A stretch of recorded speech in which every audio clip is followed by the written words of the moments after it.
जय जय श्री राधे कृष्ण। श्री सूरदास जी द्वारा रचित श्री कृष्ण बाल माधुरी के आगे के पदों की व्याख्या इस प्रकार से है। श्री हरि माता यशोदा की गोद में किलकारी ले रहे हैं। मैया बार बार मुँह देख के अपने लाल से कहती हैं, रे लाला, तू मुझ कंगालनी का धन है। वे श्याम सुंदर का अत्यंत कोमल शरीर देखकर बार बार पश्चाताप करती हैं। लाला, मैं तुम पे बलिहारी जाऊं, पता नहीं तू तृणावत के आघात से कैसे बच गया। किस पूर्व जन्म के पुण्य से कोई देवता ही मेरी सहायता कर रहे हैं। लाला मैया का मुँह देख के मन मन मुस्कुरा रहे हैं। मैया कहती हैं, यह मैं तो नहीं जानती कि कौन मेरी सहायता कर रहे हैं, पर जैसा क्रूर कर्म पूतना ने किया था वैसा ही इस तृणावत ने आके किया। मैया दुखी हो जाती हैं।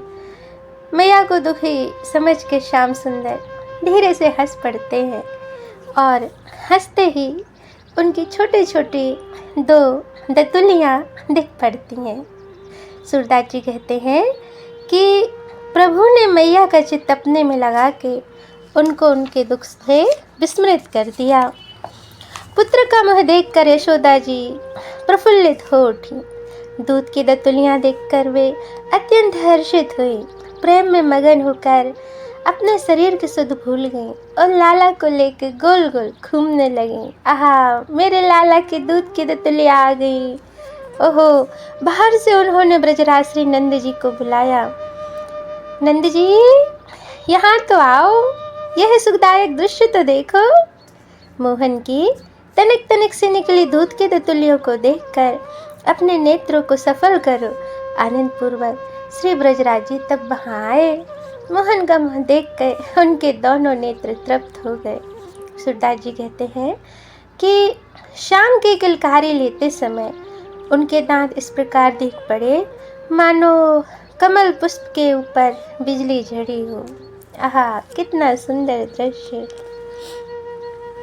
फिर यशोदा मैया श्री हरि को गोद में लेके आज जमुना घाट गई हैं स्नान करने के लिए। सखियाँ लाला को देखकर देखते ही रह जाती हैं।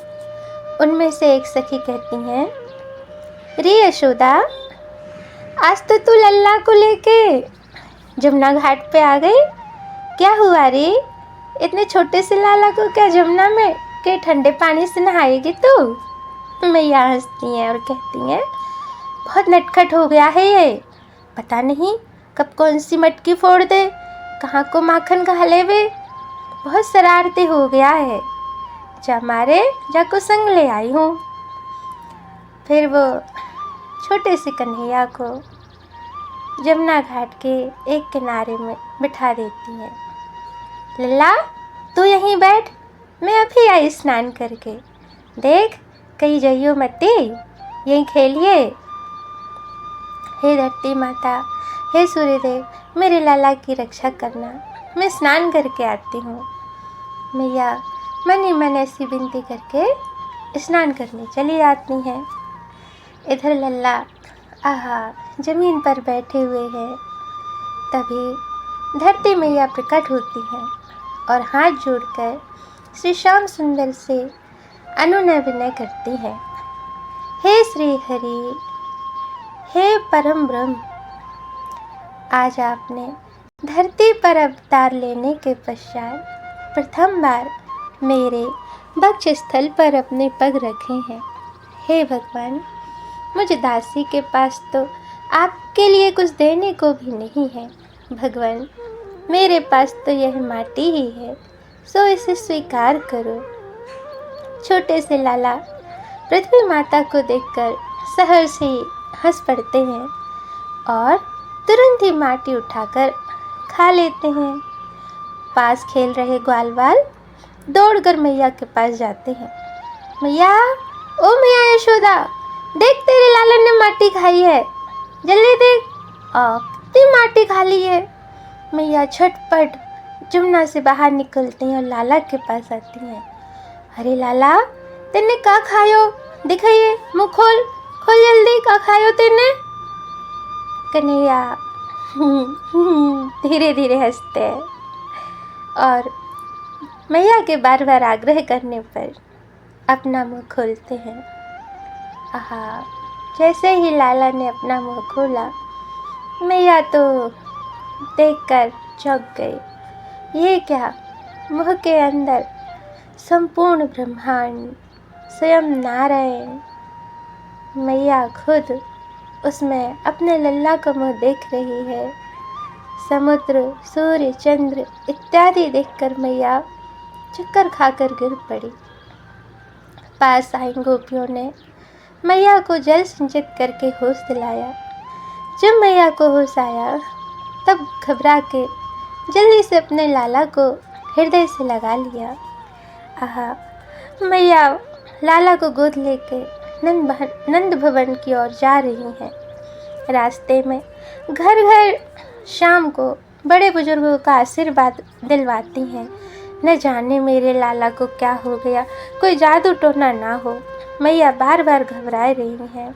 सब बड़ों से कहती हैं, मेरे लाला को आशीर्वाद दियो, मेरे लाला को कछु ना होवे। और गले में एक छोटी सी बगनखिया बांधी है। बगनखिया बाघ के नाखून छोटे से बांधी है। सूरदास जी कहते हैं कि श्याम सुंदर की लीला ही अद्भुत है, उसे तो मुनिजन भी नहीं समझ पाते, तो फिर यशोदा रानी नहीं जान पा रही हैं, इसमें कोई बड़े आश्चर्य की बात नहीं है। आहा, श्याम सुंदर के घर जाने के पश्चात एक सखी दूसरी सखी से कह रही है, सखी रे, मुझे तो श्याम का मुख दिन प्रतिदिन अधिकाधिक आकर्षक लगता है। इसे देखते ही चित्त अपनी और नेत्रों की विचार शक्ति और गति को विस्मृत कर देता है। न जाने क्या हो जाता है।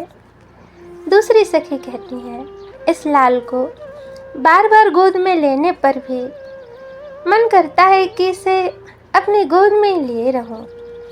इस प्रकार श्री श्याम के श्रीमुख को देखते हुए वे अपनी पलकों की निंदा करती हैं कि ये अगर आगे आकर बार बार गिरकर आड़ न दे तो जी भर के मैं अपने गोपाल को देखूं।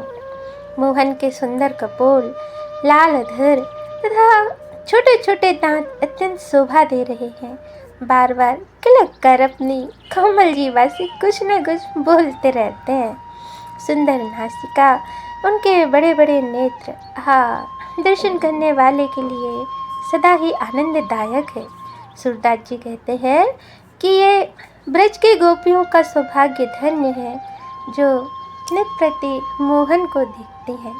जय जय श्री राधे कृष्ण, जय जय श्री राधे। यदि आपको श्री हरि की ये कथाएं अच्छी लग रही हैं तो आप अपने भाव कमेंट्स में ज़रूर